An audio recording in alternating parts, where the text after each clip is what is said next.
સમગ્ર જૈન ધર્મનો અતિ પવિત્ર પર્વ એટલે પર્યુષણ પર્વ, જેના ઉપલક્ષમાં સુરત શહેરના વેસુ વિસ્તારમાં આવેલા સંયમ વિહાર ખાતે આચાર્ય શ્રી મહાશ્રમણજીના નેજા હેઠળ આ પર્યુષણ પર્વની શરૂઆત ભવ્યથી ભવ્ય રીતે કરવામાં આવી, જ્યાં પર્વ નિમિત્તે હજારોની સંખ્યામાં આચાર્ય શ્રીના દર્શનાર્થે લોકો પધાર્યા હતા અને આ પર્યુષણ પર્વની શરૂઆત કરવામાં આવી હતી। यहाँ पे वर्तमान में तेराबंद धर्म संघ के 11वें अनुशासना युग प्रधान आचार्य श्री महाश्रमण जी के पावन सानिध्य में पर्युषण महापर्व का आयोजन हो रहा है। और ये प्रथम अवसर है जब आचार्य श्री का यहाँ सूरत शहर में यहाँ पे चतुर्मास हो रहा है और आचार्य श्री के साथ में 150 से भी अधिक साधु साध्वी है, जो एक प्रकार से स्वयं की साधना के साथ साथ जनता के उद्धार के लिए, कल्याण के लिए कार्य कर रहे हैं और आचार्य श्री के निर्देशन में सूरत वासियों को धर्म लाभ दे रहे हैं। इस पर्युषण महापर्व के अंतर्गत आज जो प्रथम दिवस था वह खाद्य संयम दिवस के रूप में मनाया गया, जिसके तहत आचार्य श्री ने खाद्य संयम दिवस की महत्ता को बताते हुए कहा कि भोजन का संयम भी हमारे जीवन में कितना आवश्यक है, जिसके द्वारा हम अपने जीवन को सही दिशा में मोड़ सकते हैं, साधना के क्षेत्र में आगे बढ़ सकते हैं। और अभी प्रतिदिन अलग अलग दिवस, वाणी संयम दिवस, खाद्य संयम दिवस, सामायिक दिवस, जप दिवस, ध्यान दिवस, इस प्रकार पर्युषण के 8वें दिन अलग अलग दिवस के द्वारा विषयों पर प्रेरणा प्रदान की जाएगी। और इसका जो शिखर दिवस है वह है संवत्सरी महापर्व, जो कि जैन धर्म का सबसे बड़ा पर्व है।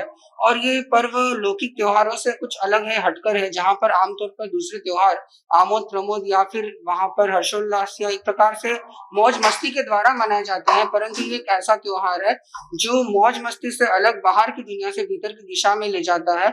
और इस पर्युषण के दौरान हम अपनी आत्मा के और निकटता से कैसे पहुंचे, आत्मशुद्धि कैसे करें, आत्मशोधि कैसे करें और प्रायश्चित के द्वारा अपनी आत्मा को निर्मल कैसे बनाए, जैन धर्मावलंबी इस दिशा में अपना कार्य करते हैं, साधना करते हैं। गुरुदेव के चरणों में वंदन।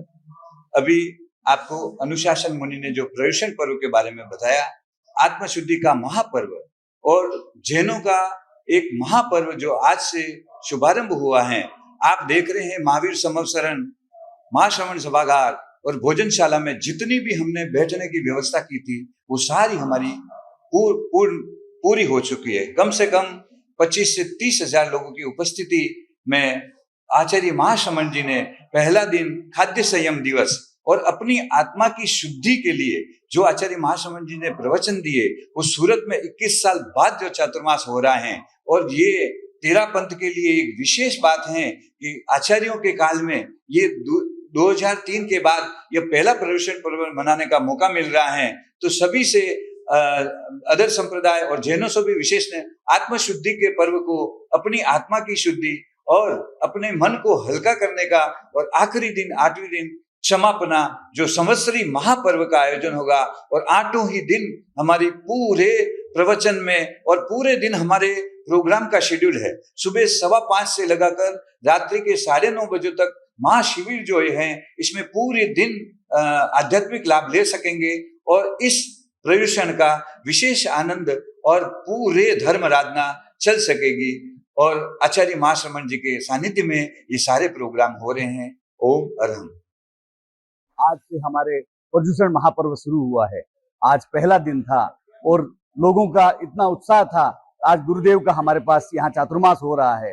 2003 में आचार्य महाप्रज्ञ जी का चातुर्मास सिटी लाइट में हुआ था और अब 2024 में आचार्य महाश्रमण जी का चातुर्मास यहाँ भगवान महावीर यूनिवर्सिटी में संयम विहार में हो रहा है। तो सबके लिए बहुत हर्ष की बात है। ये 8 दिन जैनियों के लिए महत्वपूर्ण दिन होते हैं। 8वां दिन संवत्सरी का होता है, उस दिन सभी उपवास करते हैं, आराधना करते हैं। और 9वें दिन हमारा मैत्री दिवस होता है, जिस दिन सभी जीव जंतुओं से लेकर सभी से हम क्षमा याचना करते हैं। ये क्षमा याचना बहुत ही महत्वपूर्ण दिन है, क्योंकि इसमें क्षमा यानी कि मतलब हम विनम्रता से सबसे क्षमा भाव करते हैं और आज तक हमारी हुई भूलों की हम सबसे क्षमा याचना करते हैं। तो ये मैत्री दिवस हमारे जैनियों के लिए और ये पर्व हमारे जैनियों के लिए बहुत ही महत्वपूर्ण दिवस है। ओम हर।